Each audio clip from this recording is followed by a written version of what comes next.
Dobrodošli u posljednji svijet aplikacija u ovoj godini. Danas pogledajte. Postanite DJ na pametnom telefonu. Zapalite novogodišnju atmosferu s aplikacijama. Što su chatbotovi? Pripremite i vi koktele uz pomoć smartfona.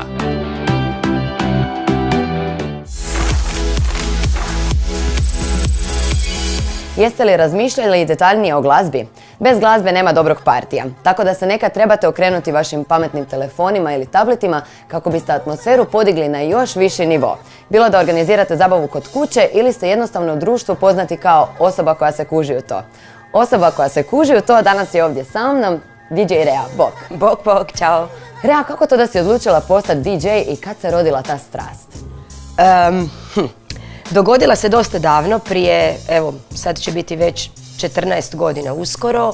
A kako se dogodila? Pa dogodila se, mogu reći, nekad volim tako reći, podosta usprkos meni, zato što sam u trenutku kada sam krenula baviti se DJ-anjem završavala fakultet, komparativnu književnost i francuski jezik i ni u primisli mi nije bilo da će jednoga dana DJ postati moj glavni posao, ali tu sam sada gdje jesam i sretna sam zbog toga. Koliko vremena izvan nastupa provodiš u svoju opremu? Koliko je to zapravo opreme, tehnologije, svega? Dosta i svake godine sve više i više, naravno kao i sa svim stvarima, konstantno se updateaju što softveri, što hardveri, sve je više gumbića, sve je više mogućnosti na koji način možete kontrolirati, manipulirati pjesmom i kombinirati njene dijelove. Naravno uz taj dio ide i ovaj popratni poput samog preslušavanja glazbe. Dakle, Shazam je jedna od aplikacija koja je neizostavna kod svih DJ-a, kao i generalno ljudi. Tako da, jako je bitno i bitno je po meni pratiti nekakve tokove da budete up to date sa svime. Što ti sve koristiš od opreme? Sve ovisi naravno o prilikama, o mogućnostima samog kluba prostora, znači to su ili gramofoni, CD playeri ili DJ kontroler u kombinaciji sa računalom, njegovim pripadajućim softverom. Ja konkretno koristim Serato i to je u principu to. Naravno, sad se to sve može još upgradeati sa raznim dodatnim što synthesizerima, što samplerima i sličnim stvarima, MIDI kontrolerima i takvim stvarima.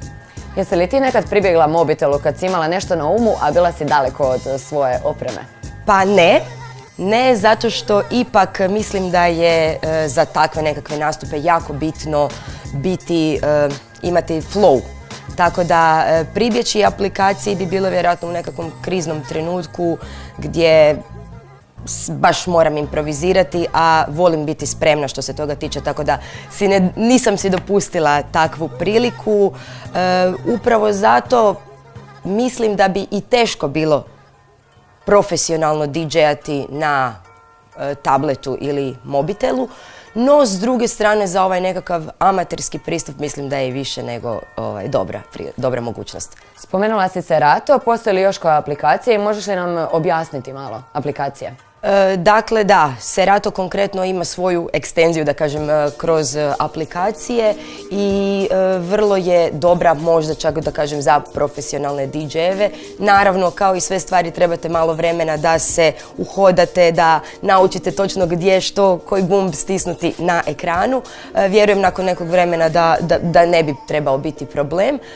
Osim toga, aplikacija koja se meni dosta svidjela ovako za nekakvo svakodnevno korištenje, zove se i DJing Mix. Jako je pregledna i nudi jako puno tih featuresa mogućnosti, znači od samog lupanja, dodavanja samplova, efekata. Dakle, imate pred sobom nekakav setup kakav bi zaista bio u klubu sa svim mogućnostima, dakle, za miksanje.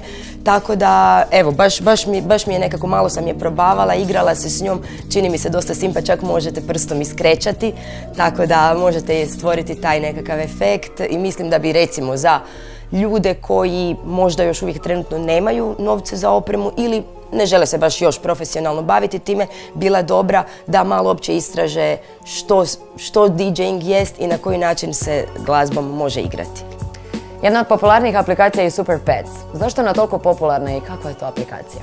Aplikacija je jako simpatična, u lijepim bojama je, svijetli i vrlo je user friendly što se tiče onako dodirivanja ekrana. Naime, radi se o aplikaciji koja je na vrlo jednostavan način nekako, da kažem, raščlanila najpopularnije aktualne hitove i pjesme, tako da ih možete reproducirati vrlo jednostavno, a fora sa svim tim pjesmama je da paralelno kako izlaze i pjesme, izlaze na YouTube-u i tutoriali kako ćete odsvirati to, tako da je vrlo je, kako da kažem, praktično, zato što kao na tipkovnici možete pamtiti zapravo kretanje svojih ruku i svirati. Ne bih rekla da puno DJ-ima pomaže, zato što me više podsjeća na igricu, zapravo kompjutersku igricu poput Guitar Hero gdje ti nešto trebaš određeni pattern zapravo reproducirati, ali možda nije loša zato što upravo se igranjem tih svih malih patterna može napraviti remix, recimo, a podsjeća na određene pjesme koje smo svi 100 puta čuli. E sad, jedan izazov. Da vidimo koliko si ti dobra u ovoj aplikaciji. Možeš li nam nešto odsvirat? Gdje si vježbala? Pa, igrala se jesam. Mislim da je jedna od ovih popularnijih upravo ta koju ću odsvirati i to samo basics-e. Znači, evo, to je to, imaš razne ritmove. Ovo ti je vjerojatno poznato. Da.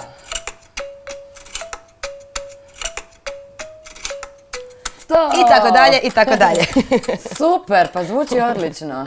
I tak može bilo koja pjesma? Dakle, stalno se update se baza svih tih pjesama, tako da na dnevnoj bazi se pojavljuju nove, možeš pratiti i igrati se s time. I što bi savjetovala mladima koji se možda žele baviti poslom koji se ti baviš? Da, apsolutno krenu u to jer je super posao, dinamičan je, kreativan je, moraš voljeti glazbu i moraš živjeti s njom gotovo 24 sata, ali mislim da je to zaista lijep posao i drago mi je i dalje da radim to. Ja ti želim svu sreću, Rea. Hvala ti puno. Hvala, Manuela.